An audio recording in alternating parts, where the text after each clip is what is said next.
Bonjour à tous. Dans cette vidéo, je vais vous parler de Avatar 3, de Le Feu et de Cendre. Et avant de commencer cette vidéo, j'aimerais vous demander de liker la vidéo si vous avez aimé, à me dire en commentaire ce que vous avez pensé du film et à respecter mon avis et ceux des autres dans les commentaires. Mais là dans cette vidéo, je vais parler des points, tout d'abord des points positifs, après des points négatifs, et après je vais mettre une conclusion à je vais donner je vais donner mon avis sur ce film en conclusion pour dire, je vais mettre une note. Et après, et après j'aurai plus rien à dire. Donc, alors déjà, moi j'aimerais rappeler mon avis sur les deux premiers avatars avant d'attaquer le troisième. Moi j'avais beaucoup aimé le premier avatar qui est presque pour moi un chef-d'œuvre. Le deuxième, il est bien, je l'avais beaucoup aimé, mais j'avais trouvé qu'il avait pas mal de défauts et tout. Et la question que vous vous posez tous, c'est est-ce que ce troisième opus est-il meilleur que le premier et que le second opus? Ça, je vais répondre à cette question dans cette vidéo. Allez, c'est parti pour parler des points positifs.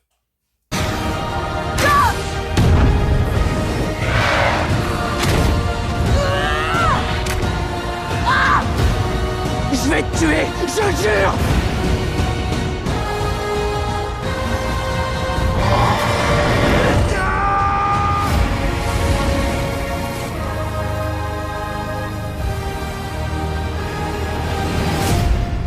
Là, je vais vous parler des points positifs que j'ai trouvé à ce film.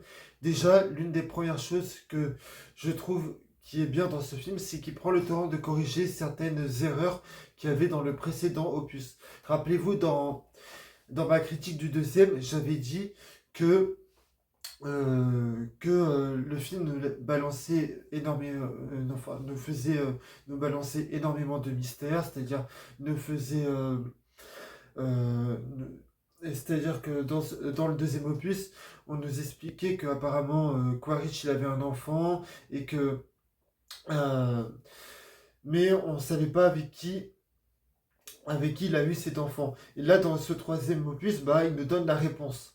Et c'est plutôt et je trouve que c'est plutôt une bonne chose.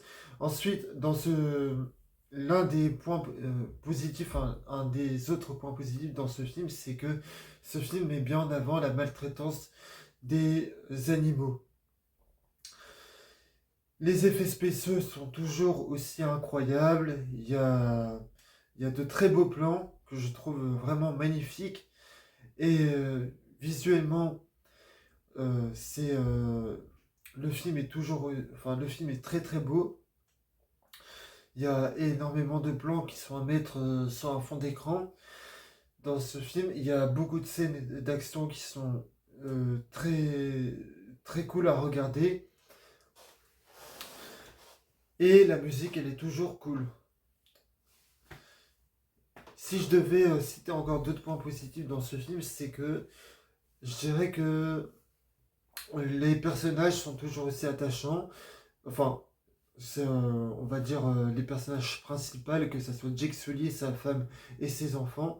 Leur duo le duo que Jake il a avec sa femme marche super bien.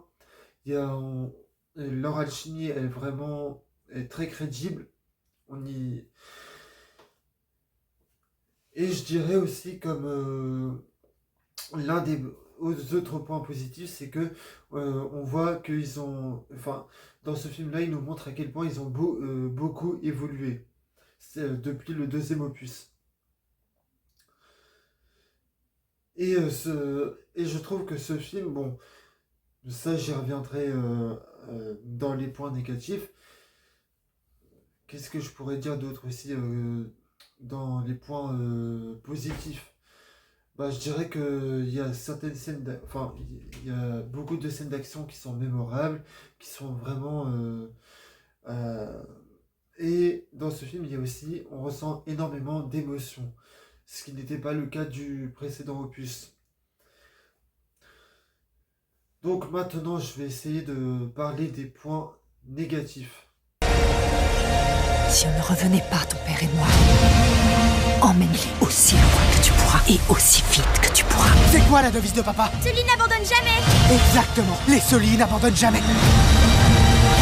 Je viens de le dire, j'hésiterai pas. Il est grand temps.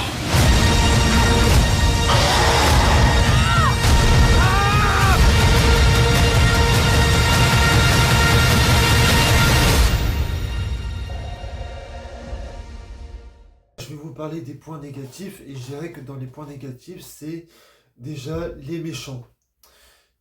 Enfin, l'acteur qui joue Quaritch, il est toujours aussi charismatique que dans les deux premiers, mais ses motivations, je trouve qu'elles sont un peu bâclées. C'est-à-dire qu'en fait, lui, dans ce film, il dit qu'il voudrait se venger de Jake Sully parce que Jake Sully, il a tué son- il a, comment dire, dans le premier opus, rappelez-vous que Jake Sully, il a réussi à vaincre Quaritch, c'est-à-dire qu'il l'avait tué, et là dans le deuxième, il se retrouve, Quaritch, il revient dans le deuxième sur un corps d'avatar. Sauf qu'il a aucune raison de se venger parce que, rappelez-vous que c'est Quaritch qui avait commencé à chercher Jake dans le premier opus. Et ensuite, je dirais aussi que l'un des points négatifs dans ce film, c'est déjà le personnage de Varan, donc la femme qui va s'allier avec Quaritch pour essayer de vaincre Jake et son armée. C'est elle. Alors déjà, elle a aucune raison. Enfin, elle aussi, je trouve que son écriture, elle est un peu bâclée, c'est-à-dire qu'elle veut se venger. Enfin, elle a dit dans ce film, elle dit qu'elle veut s'attaquer à Jake et à son clan, alors qu'elle a aucune raison de s'attaquer à lui, puisque elle a jamais connu Jake et Jake lui a rien fait dans les deux premiers opus. Et son personnage manque énormément de développement. D'ailleurs, le duo qu'elle forme avec Quaritch ne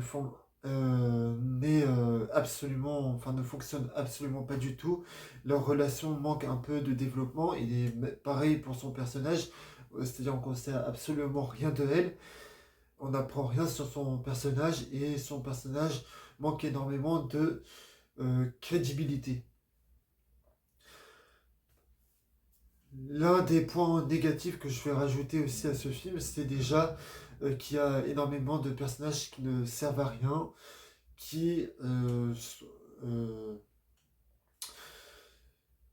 bref, je sais plus ce que je voulais dire. Et je dirais aussi que l'un des points négatifs dans ce film, c'est déjà que le film reproduit quelques défauts qu'il y avait dans le précédent opus. Quand j'avais fait ma critique du premier opus, rappelez-vous que j'avais dit que le 2 était un copier-coller du 1, le 3 c'est la même chose, c'est-à-dire c'est un copier-coller du 2, mais c'est-à-dire qu'il y a des choses qui se sont améliorées dans ce film-là, au niveau du scénario.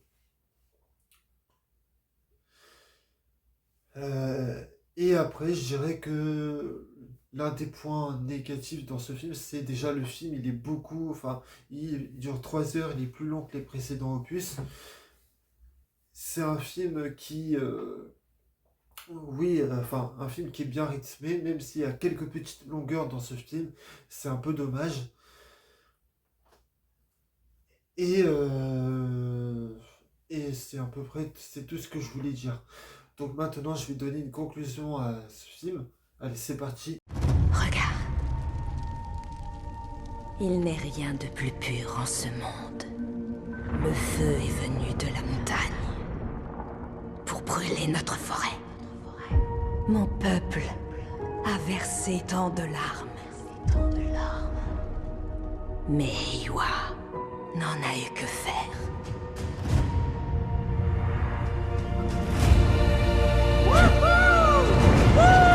Donc conclusion, est-ce que Avatar 3 c'est un bon film? J'ai envie de vous dire oui, parce que c'est quand même, j'ai envie que ce film marche parce que c'est quand même un beau spectacle, c'est magnifique visuellement. Je préfère que ça soit ce film-là qui marche plutôt que de voir des films Marvel qui sont nuls et qui rapportent énormément d'argent au box-office.